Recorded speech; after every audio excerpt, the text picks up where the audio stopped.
Now let's move on to another factor, that is temperature. You all know that this factor temperature also has a direct influence on the rate of transpiration. Now what is going to happen? We can consider this factor in two ways. First, you all know that as the temperature is going to rise, what is going to happen? There will be more evaporation of water from the surface of leaves, and if there is more evaporation of water from the surface of the leaves, more will be the rate of transpiration. Why? Because water is evaporating at a faster rate. Okay, so higher the temperature is going to lead to more or increased rate of transpiration. The second way out to understand the influence of temperature is in terms of relative humidity.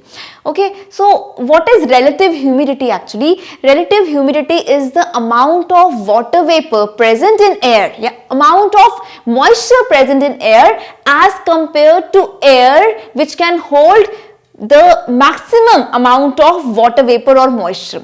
For example, if I say, let's take an example, if I say that the air has 20% of moisture, so to become saturated, what it needs to have? It needs to have 80% of more moisture so that it now becomes 100% what? Saturated. So this is what is relative humidity. So relative humidity is actually the amount of water vapor that is available in the air to the amount of water vapor for saturation of air into 100. It is described in terms of percentage. So if I talk about this formula of humidity, we have the available vapor density. Okay, it is available vapor density is to saturated vapor density. Okay, it is to saturated vapor density into 100. Okay, for example, if we take example, if we have vapor density, available vapor density as 10 gram per centimeter cube. So next, if we have the saturated vapor density as 17.3, this is for just an example, and if we multiply this by 100, we will be getting the percentage equivalent to 57 something. I am just writing approximate value. I am not doing the exact calculation, but this is how we say that the relative humidity of air is 57%. Okay, so what happens when we talk about the relative humidity of air? Higher the temperature, what is going to happen? Lesser will be relative humidity. Okay, higher the temperature, lesser will be relative humidity. Higher the temperature, what is going to happen? Lesser will be relative humidity, and this is going to lead to an increase of the rate of transpiration. Alright, so remember how we can explain the effect of temperature on the rate of transpiration. We can explain this effect in two ways. If the temperature is higher, this is going to lead to what? This is going to lead to evaporation, more evaporation, and if there is more evaporation, this is going to lead to increase in the rate of transpiration. And if we talk about temperature in terms of relative humidity, what is going to happen? If the temperature is higher, the relative humidity is going to be lower and the rate of transpiration is going to be higher. So from here we can also make out that relative humidity is inversely proportional to the rate of transpiration. More relative humidity means lower the rate of transpiration, less humidity means higher the rate of transpiration. So it is inversely proportional to. Now next, if we move on to humidity, I have already told you what is humidity. It is the amount of moisture present in the air. When we talk about relative humidity, it is available vapor density, means available vapor density upon saturated vapor density. So you can also say that relative humidity can be defined as the amount of vapor that is there in the air and the amount of vapor that is required to saturate that air. Means if you want to achieve air which is fully saturated with vapor, that is relative humidity. Means we have a formula to calculate it, that is available vapor density over saturated vapor density into 100. So we calculate RH, that is relative humidity, in terms of what? In terms of percentage. Alright. So remember, but this has an indirect relationship. It has inverse relationship. How? More the relative humidity, lesser is going to be the rate of transpiration. Less relative humidity, more is going to be the rate of transpiration. Next we move on to wind. Now what happens if the wind velocity is appropriate? Remember, I am using the word appropriate. So there is the availability of water because it is being transpired in the vicinity of the leaves.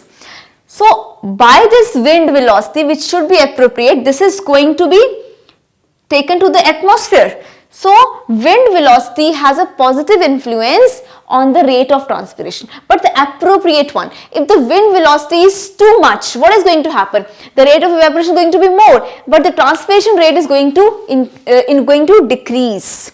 So we need appropriate wind velocity so that this boundary layer, what is this boundary layer? As the water is going to be transpired in the form of vapors, they are going to collect at the vicinity of these leaves, okay, from where this transpiration is taking place. This forms this boundary layer. This boundary layer can be made thinner due to what? Due to wind velocity, appropriate wind velocity. So this wind velocity has a positive influence on the rate of transpiration, but it should be appropriate, medium wind velocity. It should not be too low, it should not be too high. So an appropriate wind velocity is going to affect the rate of transpiration in a positive way. Next we move on to atmospheric pressure. It also has inverse relationship with rate of transpiration. More atmospheric pressure, lesser is going to be the rate of transpiration. Less atmospheric pressure, more is going to be the rate of transpiration. So where do we find low atmospheric pressure? Usually at high altitudes. When we go up the sea level, what happens? The atmospheric pressure is reduced. When this atmospheric pressure is going to be reduced, this is going to lead to increase in the rate of transpiration. But something very interesting over here I have to tell you, that nature has planned everything in such a way that it is actually absolutely amazing. So here I want to tell you, when we talk about higher altitudes, I have told you that atmospheric pressure is less over there, and if this pressure is less, the rate of transpiration is going to be more. But this is compensated as we go higher. At higher altitudes, the temperature is also lower. So due to low temperature, what is going to happen? The rate of transpiration is going to be decreased, because I told you temperature has a direct influence. For example, if I make a graph with temperature, it has a direct relationship. Higher the temperature, higher the rate of transpiration. Lower the temperature, lower the rate of transpiration. So in this case also, if we talk about atmospheric pressure, if this atmospheric pressure is reduced, transpiration rate is higher. But this generally happens where? It generally happens at higher altitudes. That is why nature is so amazing. You can see at higher altitude temperature is already quite less. So this is going to reduce the rate of transpiration, which is actually beneficial for the plants which actually grow at higher altitudes. Next we move on to soil water. Now from where the plants absorb water? Obviously they absorb water from soil. So this, the presence of soil water is an important factor which decides the rate of transpiration. If the presence of soil water is sufficiently good enough that the transpiration rate can be maintained to a certain level, then this obviously has a positive influence. If the soil water presence is not to a sufficient amount, this is going to affect the rate of transpiration obviously. So the presence of soil water also has an important role to play to determine the rate of transpiration. So now let us recall again what are the external factors, the factors which influence the rate of transpiration. We have discussed light. Light is one of the most important factor which determines the rate of transpiration. If the intensity of light is more, this is going to lead to more the rate of photosynthesis, means the stomata needs to be open now. Why? Because during photosynthesis gases exchange has to take place, and if the gases exchange has to take place, stomata needs to be open. Why? Because during photosynthesis oxygen is given out and CO2 is taken in, and this gases exchange takes place through these pores, that is stomata only. So what happens? if the intensity of light is more, the rate of transpiration is also going to be higher. Then we talked about temperature. We have discussed temperature's effect in two ways. When we know that if the temperature is higher, this is going to lead to more evaporation. So obviously the rate of transpiration is also going to be higher.